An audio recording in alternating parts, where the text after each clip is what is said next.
লেখা। কুত্তার জন্য বিয়ারও দরকার নাই, হুজুরানি কলমা পড়ানিরও। বিয়ে তো মানুষের লাগবে, হায়া শরম মানুষের, ওইটা তো কুকুরের শরীয়ত। তো কুকুর রাস্তাঘাটে যা করে, কুকুরের এই প্রশিক্ষণটা কে দিছে? এ কারণেই তো তার নাম কুকুর।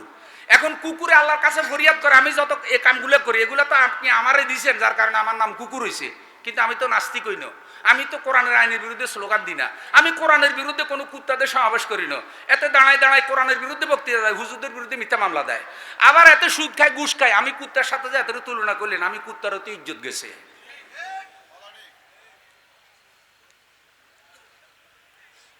খারাপ লাগছে নি কেন? তখন কুকুরের কথা যুক্তি আছে না নাই? যে আমি কুকুর হইতে পারি, কিন্তু আমি তো আল্লাহর আইন লঙ্ঘন করি না, আমি শরীয়তের আইন লঙ্ঘন করি নাই। তখন আল্লাহ তাআলা কয় বালহুম আদাল, এই ফাফি তুই কুকুরের থেকেও খারাপ। কুকুরে কয় আল্লাহ এখন একটু শান্তি পাইলাম, যে হেতে আমার থেকেও খারাপ। ওমা কুকুরেরও তো বিচার আছে, গরুর বিচার আছে। শরীয়ত খোলেন, শরীয়তের বর্ণনা নেন। পৃথিবীতে যেটা শক্তিশালী গরু, এটা দুর্বল গরুরে যে অন্যায় ভাবে গুতা দিছে, জুলুম করছে, হিসাবের দিন আল্লাহ তাআলা গরু দোনোটারে বানাবে। দুনিয়াটা যেটা শক্তিশালী ছিল, অন্যায় ভাবে গুতাইছে বেশি, জুলুম করছে বেশি, ওই দুর্বল গরুরে আল্লাহ উঠাইয়া ওটারে শক্তি দিয়ে দেবে। বলবে পৃথিবীতে ওই চন্দ্রগঞ্জ বাজারে তোরে যে কয়টা গুতা দিছে, সেই দিন তুই পারস নাই, তুই দুর্বল আছিলি, এর ক্যাডার ফেডার আসিল বেশি, আজকে তুই গুতাগুলা পরিশোধ করে এলো। এটা হলো বিচার। কার বিচার? তো গরুয়ে যখন এভাবে গুতা দিবে, দুর্বল প্রাণী সবল প্রাণী থেকে যখন প্রতিশোধ নেবে, তখন আল্লাহ তাআলা বলবে মাটি হয়ে যাও। মানে এরা সব হাসরের ময়দানের মাটির সাথে মিশে যাবে, নিশ্চিহ্ন হয়ে যাবে। কারণ গরু ছাগলের কোনো জান্নাত নাই, এদের ফুলসেরাত নাই, শিয়াল কুকুরের কোনো জান্নাত নাই। কিন্তু অন্যায় যে করেছে এটার বিচার হয়েছে। আপনারা করেন, একটা ছাগলে জুলুম করলে যদি বিচার হয়, একটা গরু জুলুম করলে যদি পরকালে বিচার হয়, তাহলে মানুষ হইয়া যারা পৃথিবীতে এখন জুলুম করতেছে তাদের বিচারও আছে না নাই? ছাড়াছাড়ি নাই। এই দিন দিন নয়, আরো দিন। এ অবস্থা দেখিয়া পাপীরা বলবে, অপরাধীরা বলবে ইয়া লাইতানি কুনতু তুরাবা, ইয়া লাইতানি কুনতু তুরাবা। হায় আল্লাহ, হায় আমাদের রব, ওগো আমাদের মালিক, এই প্রাণীগুলো যেভাবে আজকে মাটি হয়ে গেল, তার কোনো হিসাব হবে না, তার কোনো আমল নামা দেখা হবে না, তার জান্নাতও নাই, জাহান্নামও নাই, সে ফুল ছাড়া তো পার হইতে হবে না, সে তো মাটির সাথে মিশে গেল। আল্লাহ তুমি আমারেও মাটির সাথে মিশাইয়া দাও, আমার এইসবের হিসাব নিকাশের কোনো দরকার নাই। কারণ পরীক্ষায় যে ফেল করে, পরীক্ষার ফলাফল বের হওয়ার পরে সে হতাশ হয়ে পড়ে, সে বলে আহারে যদি রেজাল্ট বাহির না হইতো, কারণ রেজাল্ট বাহির হওয়ার কারণেই তো জানা গেল যে আমি ফেল করেছি। যদি পরীক্ষার ফলাফল বাহির না হইতো, আমি ফেললা হিসাবে চিহ্নিত হইতাম না, আমি ফেল ছাত্র হিসাবে আমাকে মানুষে চিনত না। তো সেই দিনও সে বলবে আহারে যদি কিয়ামতের ময়দান না হতো, আহারে যদি ফুলসেরাত বানানো না হতো, আহারে যদি মিজান না থাকতো। কিন্তু মনে রাখবেন, অপরাধীরা, পাপীরা, অন্যায়কারীরা, আল্লাহর কোরআন বিরোধীরা, কোরআনের আইন বিরোধীরা হাজারবার কাঁদবেন, হাজারবার কান্নাকাটি করবেন, কোনো লাভ হবে না, কোনো লাভ হবে না। এখনো সময় আছে, আজকের মাহফিলে তওবা করুন। আল্লাহ অতীতে যা করেছি এখন তওবা করলাম, জীবনে যতকাল বাঁচি তোমার কোরআন বুকে নিয়ে বাঁচবো, জীবনে যতকাল রাজনীতি করি তোমার কোরআনের আইন কায়েমের জন্য রাজনীতি করব, জীবনে যতকাল বাঁচি কোরআনের আইন অনুযায়ী বিচার করব, জীবনে যতকাল বাঁচি তোমার কোরআন অনুযায়ী পরিবার চালাবো, ছেলে মেয়ে চালাবো, গঠনতন্ত্র বানাবো, জন্ম থেকে মৃত্যু পর্যন্ত, রান্নাঘর থেকে সংসদ পর্যন্ত আল্লাহ সব কোরআন অনুযায়ী চালাবো। অতীতে যা করেছি আল্লাহ আমারে মাফ করে দাও। তাহলে হতে পারে আল্লাহ সব গুনাহ মাফ করে তোমার নামটাও আল্লাহ জান্নাতীদের খাতায় উঠাইয়া নিতে পারে। কিন্তু এই সব কথা জানার পরে, বুঝার পরে, উপলব্ধি করার পরে, জেনে বুঝে যারা বিরোধী হয়ে যায়, উল্টা পথে চলে, তাদের জন্য হেদায়েতের কোনো রাস্তা খোলা নাই, তাদেরকে কারো পক্ষে বোঝানো সম্ভব না।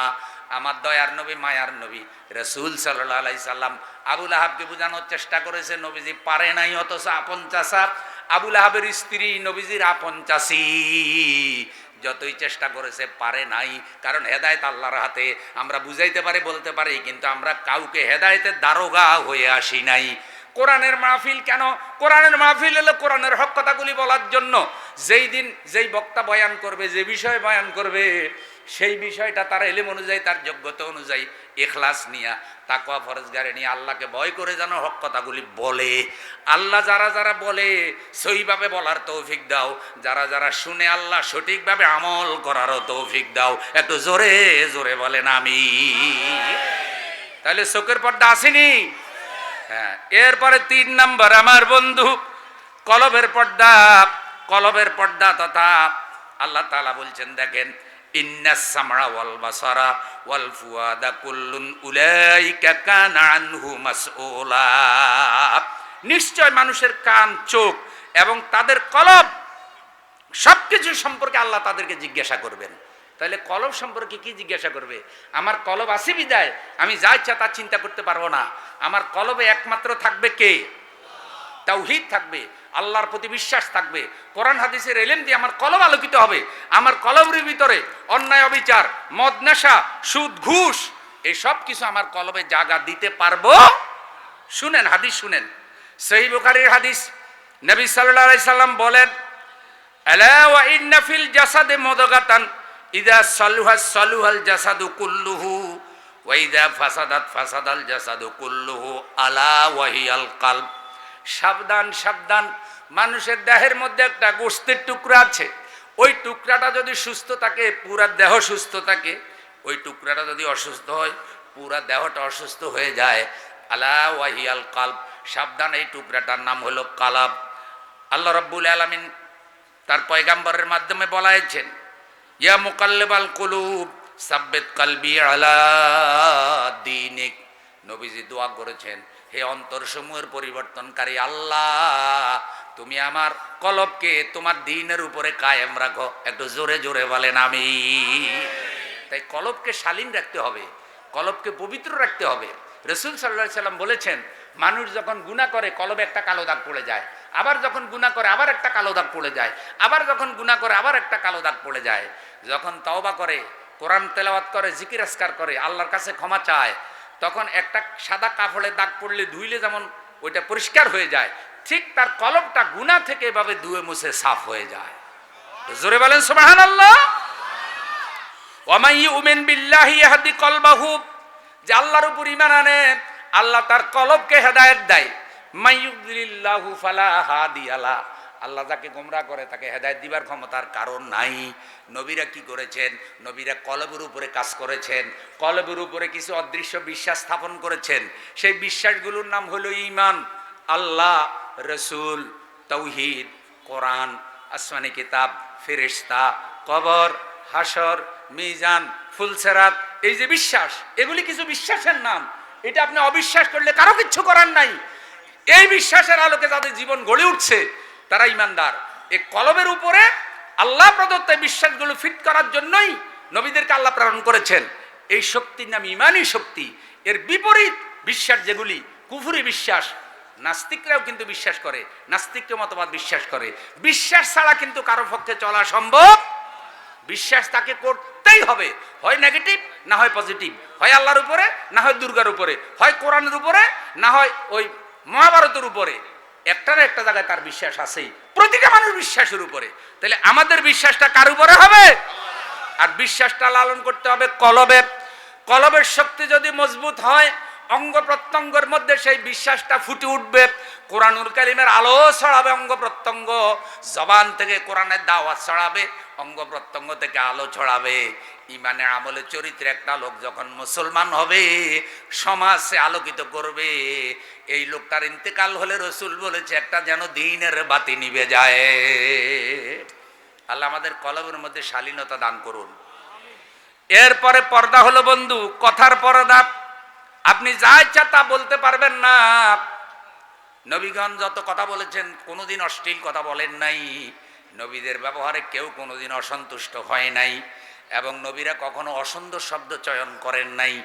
মুসা আলাইহিস সালামকে আল্লাহ যখন ফেরাউনের নিকটে পাঠালেন, আল্লাহ তাআলা বললেন, ও মুসা, তুমি যে ফেরাউনের কাছে যাবে, তুমি ভদ্র ভাষায়, শালীন ভাষায়, সুন্দর ভাষায় কথা বলবে। জোরে বলেন সুবহানাল্লাহ। দেখেন, যারা দাঁড়িয়ে আল্লাহর কাজ করবে তাদের ব্যাপারে আল্লাহ নীতিমালা দিচ্ছেন। উদু ইলা সাবিলি রাব্বিকা বিল হিকমা ওয়াল মাউইজাতিল হাসানা বলা হয়েছে। অতএব আপনি দাড়িলাল্লাহ হিসেবে যেভাবে ইচ্ছা সেভাবে ভাষা ব্যবহার করার স্বাধীনতা আপনার নাই। আপনি যে কোনো শব্দ কোরআনের দাওয়াতের নামে আপনি প্রয়োগ করতে পারবেন না যদি আপনি আল্লাহ দ্বীনের সীমারেখার উপরে থেকে দাওয়াত দেন। প্রত্যেকটা শব্দ, প্রত্যেকটা কথার জন্য আল্লাহর কাছে যন্ত্র আছে, রেকর্ড করে আল্লাহ। তো এই জন্য কথার পর্দাটা কি? শালীন কথা বলা, ভদ্র কথা বলা, অশ্লীল কথা না বলা। প্রিয় ভাইয়েরা আমার, রাসূল সাল্লাল্লাহু আলাইহি সাল্লাম এ বিষয়ে বিস্তারিত বলেছেন। তবে এতটুকু কথা বলে রাখি, ইন্নাল হায়া ওয়াল ঈমানা, নবী সাল্লাল্লাহু আলাইহি সাল্লাম বলছেন হায়া এবং ঈমান কোরআনান জামিআ, ওতপ্রোতভাবে জড়িত হায়া এবং ঈমান। নবীজি বলেছেন ফাইজা রুফিআ আহাদুহুমা রুফিআল আখার, একটা চলে গেলে আরেকটা থাকে না। হায়া এবং ঈমান একটা আরেকটার সাথে ওতপ্রোতভাবে জড়িত। বাতি এবং আলো একটা আরেকটার সাথে ওতপ্রোতভাবে জড়িত। বাতি নিভে গেলে আলো কি থাকবে না? ঠিক তদ্রূপ হায়া চলে গেলে ঈমান থাকবে না। অতএব তোমার কথা অশালীন এটা যেন কেউ না বলে, বলতে যেন না পারে যে লোকটার কথা ব্রেক নাই। খুব খেয়াল করেন, যাদের কথা সুন্দর তাদের বন্ধু হয় বেশি, আর যার কথা হইল বিষের থেকেও ভয়ঙ্কর তার কাছে মানুষ ভয়ে ওই রাস্তা দেখলে আরেক রাস্তা দিয়ে চলে যায়। কেউ জান না কেন, ভাই ওর জবান ঠিক নেই, কি কয় কোনো ঠিক নেই, ওর জবানে পর্দা নাই, ওর জবানে কি নেই। তো জবানের শালীনতা নষ্ট হয় কেমনে? একটা হলো গালিগালাজ। নবী সাল্লাল্লাহু আলাইহি সাল্লাম বলছেন তোমরা তোমাদের মা বাবাকে গালি দিও না। সাহাবা একরাম জানতে চাইলেন হুজুর কোন ব্যক্তি কি তার মা বাবাকে গালি দেয় নাকি? নবীজি বলছেন তুমি অন্যের মা বাবাকে গালি দাও, সে তোমার মা বাবাকে গালি দেয়, এটা তো নিজেই যেন নিজের মা বাবাকে গালি দেওয়ার মতো হলো। আপনারা আমার সাথে আসেননি? দুর্বল হয়ে গেছেন না ঠিক আছে? মুজাহিদের মতো একটা আওয়াজ দিতে পারবেন? নারায়ে তাকবীর। না হয় নাই এখনো। নারায়ে তাকবীর। এই তো বোঝা গেল জীবিত মানুষ, কবরস্থানে ওয়াজ করতেছি না। আচ্ছা ঝগড়াঝাটি হয়নি ভাই? ওইলে গালিগালাজ আসেনি? রিক্সা চালায়, কষ্ট করে সংসার চালায়, খামোখা রিক্সার উপর থেকে আরেকজনকে দিছে গালি। গালি ছাড়া কথাই নাই। মনে হয় যেন গালি কম্পিউটারের মধ্যে, কম্পিউটারের মতো গলার মধ্যে ফিট করে রেখেছে। ঘুরে তোর মারে গালি, তোর বাপেরে গালি। আল্লাহর হস্তে তওবা করি আমরা যেন গালিগালাজ না করি, তাতে জবানের পবিত্রতা নষ্ট হয়, জবান অশ্লীল হইয়া যায়, গালি দেয়। আরেক শ্রেণীর মহিলা আছে মেম্বার ভাই, কোরআন হাদিস জানে না, সূরা ফাতিহা জানে না, ঝগড়া লাগলে গালি কিন্তু মুখস্থ। যদি 2 ঘন্টা ঝগড়া করে আর যদি 50টা গালি দেয়, একটা গালিও ভুল নাই, মাখরাজ আদায় করে করে গালি দেয়, শুদ্ধ করে গালি দেয়, লাফাই লাফাই গালি দেয়, ড্যান্স মাইরা গালি দেয়, মুখ বেটকা বেটকায় গালি দেয়। আসেনি?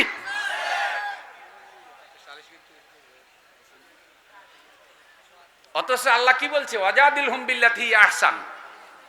কেউ তোমার সাথে যদি তর্ক করে তুমি তার সাথে ভদ্র ভাষায় কথা বলো। সুবহানাল্লাহ বলে।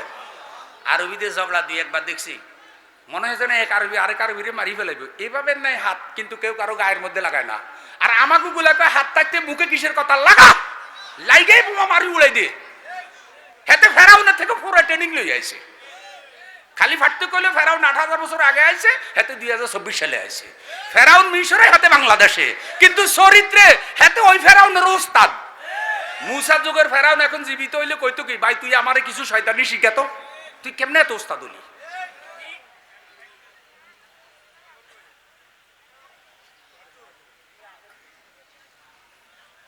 আল্লাহ তাআলা আমাদের জবানকে কোরআন সুন্নাহর আলোকে গঠন করার তৌফিক দাও।